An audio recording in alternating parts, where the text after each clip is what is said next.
Litigation is a culmination of a years-long battle that stems from a simple question.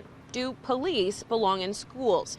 The arguments being hashed out in these legal proceedings today are straying from the practical to the procedural now over how the province handled SD61 trustees' attempts to keep police out of schools. This week we're dealing with two applications. One is an application on our side for production of documents from the government that we say ought to be part of the record of the decisions below and that we should have copies of and we can rely on. The government's resisting that. They have brought their own application, which is to strike or attempt to strike some portions of our petition relating to bad faith and improper purpose. They say those aren't available to us in this proceeding, and we disagree.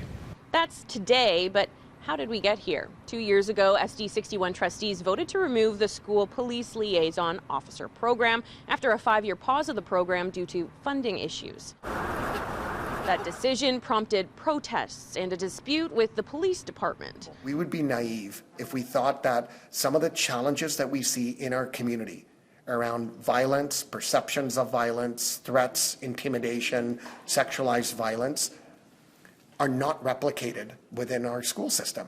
After months of back and forth, the matter was escalated to the top brass. The province brought in a mediator. The trustees built several safety plans, something the province found to be ultimately insufficient. This is not a decision I take lightly. Before firing the whole board in January.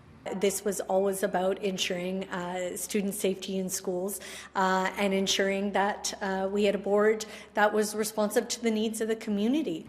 Today, the 9 trustees are suing to get their jobs back. In this case, our allegations of bad faith and improper purpose, where we suggest that the minister actually wanted to impose a school police liaison program without that imposition being attributable to her. We say that was an improper purpose.